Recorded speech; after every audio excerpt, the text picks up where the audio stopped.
Hindi matatanggal yung ano, yung dumi. Kasi pag ganun ka sa cleaning blade, nakaganon yung cleaning blade, ang ginagawa mo, umaatras ka pag ganun ka. Pero kung pag ganun ka, kung baga paayon, palaban ka doon sa cleaning blade, malilinis niya.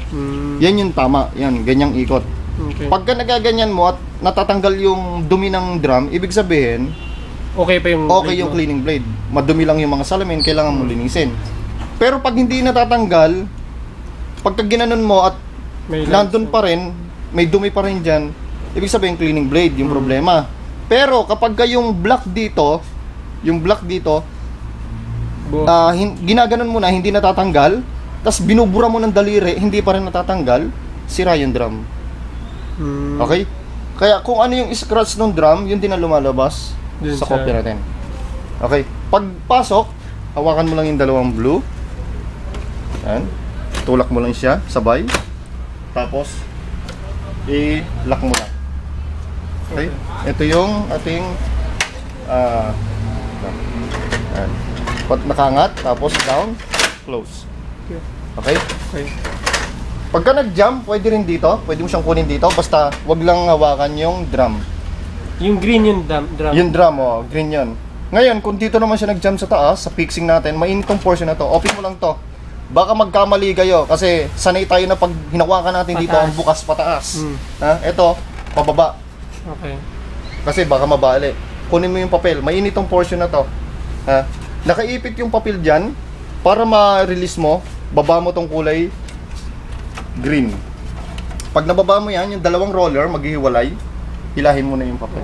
Madali mo na maihila. Ano yung recommendation pag hila? Sabay gilid na? Sabay. Tapos balik mo lang to. Okay, balik mo lang siya. Tapos balik mo lang to.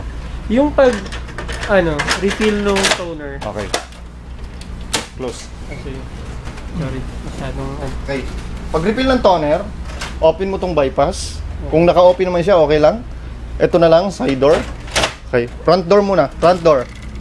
Tapos ito yung toner cartridge natin. Nakaharang ngayon to. Para matanggal yan, ito. Yung pinaka-arm nito. Nakaharang yan, tapos. Okay, front door. Tapos to. Okay. Okay. Tapos ito, nakalagay dito lock at saka unlock. Clip mo muna to. Yan Kita mo to? Clip, tapos twist mo lang. Okay. Tapos hila. Okay. Ayun, kanina sa drum, waste lang yun. Ito ngayon yung toner natin. Ngayon, pagka mag-refill ka ng toner, lagyan mo siya ng scotch tape. Pag na-scotch tapean mo na siya rito, pwede mo na siyang buksan dito. Okay. Okay? Dito mo siya lalagyan ng toner. Pwede mo na siyang itayo pag may tape. Okay. Kasi kung hindi mo siya lalagyan ng tape, hindi mo siya may tatayo, tatapon yung toner. Okay. Kaya kailangan mong lagyan ng tape, scotch tape. Kailangan sure mo na naka-close to. Naka-seal yan. Naka-seal talaga. Tapos pwede mo siyang itayo, dito mo siya buksan. Okay. May mga lock lang dito na kakawitin ka, matatanggal mo na. Yung maliit. Okay? Anong gagawin yun? Flat screw lang, susundin mo na ng flat screw pag nakatayo na. Tapos ito naman yung guide niya. Pag kayo papasok muli, dito mo lang siya itapat. Tapos maglalak na yan? Maglalak na yan. Okay. Once ko tong lock na to, bubukas na to. Tapos din na ibubuhos yung toner. Okay. Tapos pagbalik mo, tanggalin mo lang yung tape. Medyo shake mo muna siya para maging equal yung toner. Tanggalin mo yung tape. Tapos pasok mo lang siya. Face up. Okay. Tapos turn mo lang. Okay? Okay na. Uulit nga natin yung dito, kuya. Yung mga Yung sa tray, may dalawang tray tayo. Pwede kang mag-load 300 sheets bawat isang tray. Yung pinaka-loading capacity niya is 300 sheets, pero hindi mo naman kailangan insaktong 300 ang mailagay mo.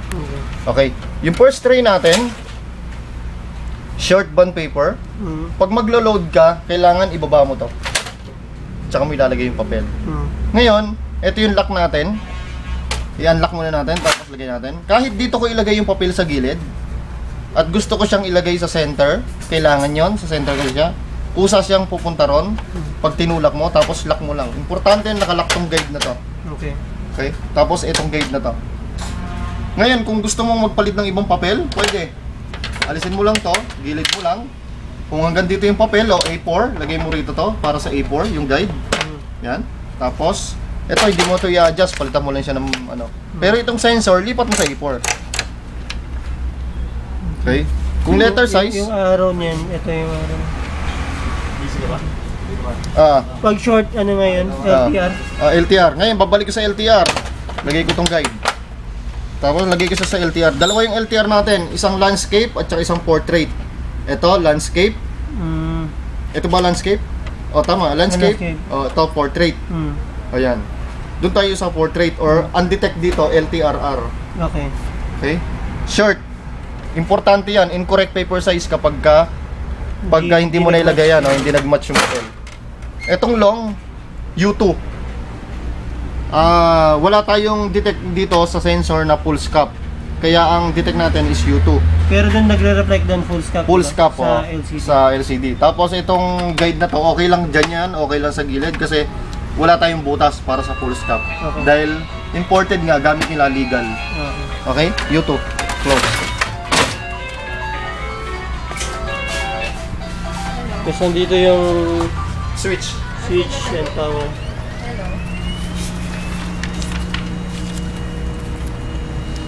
Tapos dito, dapat side na. Side tapos close mo lang siya. Try natin yung long. Okay, nagpipid na. Dito labas ng kurel.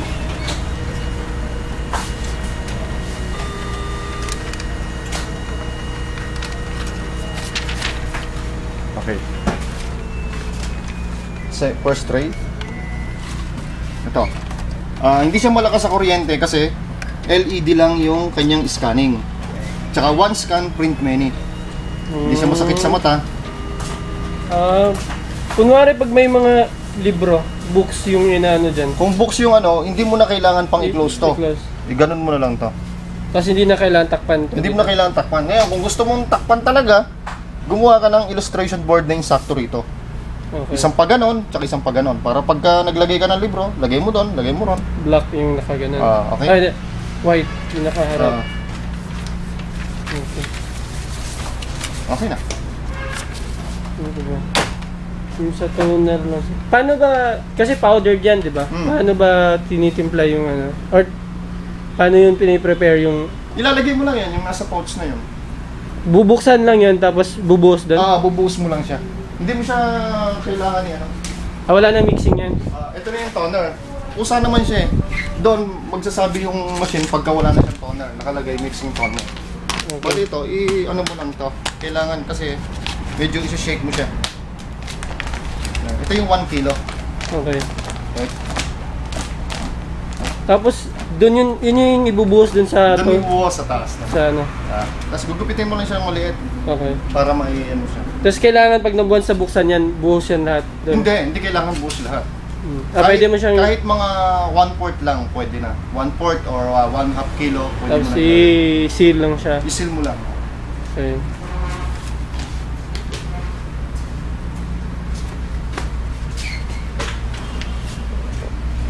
Okay, yung paglilinis nito, punas lang ng salamin.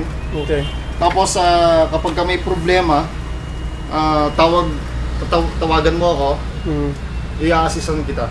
Kung ano man yung problema, kung ano yung dapat gawin. Okay. May mga technician program tayo na sasabihin ko sa iyo.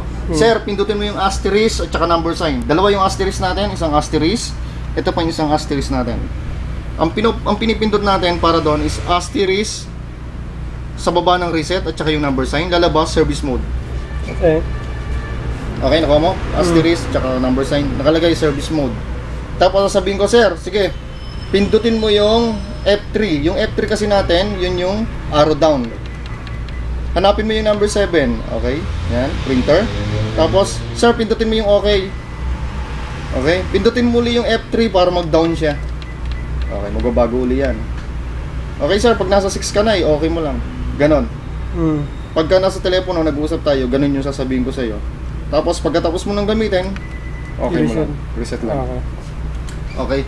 Tapos kapag mayroon akong pinapagawa sa telepono, sir, open mo yung front door. Buksan mo yung front door. Yung side door natin, sir, yung sa left. Okay. Buksan mo. Okay. Tanggalin mo yung drum, sir. I-unlock mo yung lock ng drum. Okay. Todo mo lang. Tapos, kunin mo, sir, yung drum. Okay. Sir, pakitanggal mo nga yung tornilyo ng drum. Isa lang, ito. Ito yun. Ayun yung, ano yung star? Ito yung tornilyo nung para sa drum. Para matanggal mo yung lock, tanggal mo isang tornilyo, tapos alayan mo yung drum, hawakan mo rito, batakin mo to, tapos kunin mo yung drum. I-safety mo. Kukunin ko yung cleaning blade, natanggal ko na yung drum. Ito, tatanggalin ko muna tong roller na to. Pag natanggal mo yung drum, kakawitin mo lang yan pataas, tanggal na yan. Pwede ba natin yung gawin ko eh? Okay. Para maano natin. Kasi ang mangyayari yan, kami yung magre-replace nung drum at saka blade. Diba? Drum, may isang tornilyo. Okay, natanggal ko yung tornilyo, safety ko lang. Tanggalin ko yung lock, hila. Yan. Alayin mo yung drum, ang hawak ng drum sa gear. Yan. Tapos safety mo lang yung drum palagi na kailangan hindi siya magdisgrasya dahil pinaka-importante sa laptop. Or kailangan hindi siya masyadong na-expose sa araw. Hello, Ma'am Rhea. Sa dapitan po pala ito. Sa dapitan.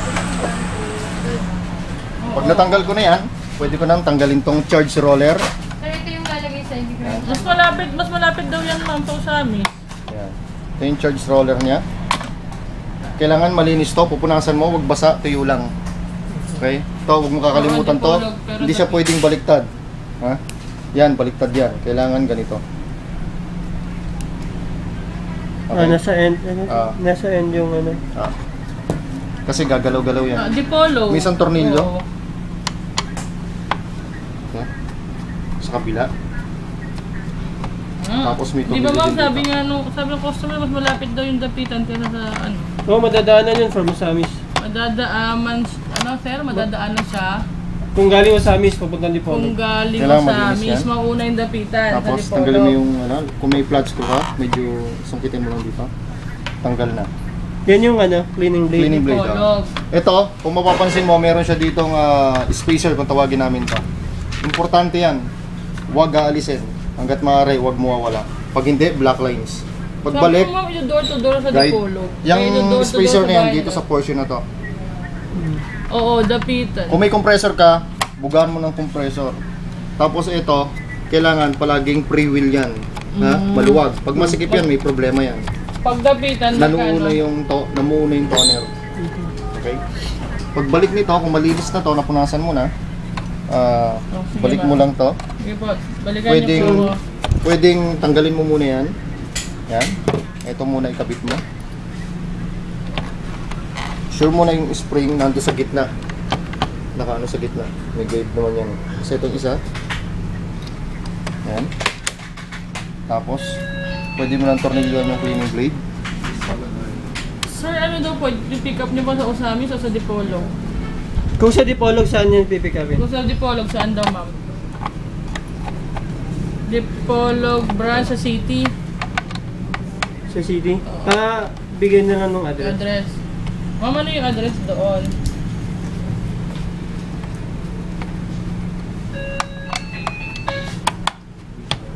Santa Filomena Highway. Dipolog. Magbato branch. Tapos, yung drum natin. Magbato, okay. Ah. Okay. Una dito, sa kabila. Ayun lang sir, sa may ano, Santa Filomena. Sige, sir. O sige sir, sige ma'am. Sige, tawagan kita ma'am. Tapos yung lock. Oo, tawagan. Sunset. Alam na niya. Tapos pre-wheel mo lang. Kailangan umiikot yung cleaning blade. Pagka matigas yung cleaning blade, bago ka magkabit ng cleaning blade, halimbawa bago, kailangan lalagyan mo yung tip niya ng toner para dumulas. Kasi kung hindi mo siya lalagyan, matigas ang ikot nito. Saan lalagay? Ay, ito. Yung cleaning blade mismo. Ay, Yung ilabas ko. cleaning blade. Yung rubber mismo yung pinakaibabaw nun. Lalagyan mo siya ng toner. Okay. Para Parang- Smooth siya ng gantawakan mo. Smooth siya. Kabila. Kailangan ganyan. Okay. Pagka matigas, ibig sabihin lumalaban yung blade, Blade. kailangan lagyan mo ng toner Toner para para dumulas. Tapos balik mo lang siya rito. Paano nga yung orientation? Sa ilalim yung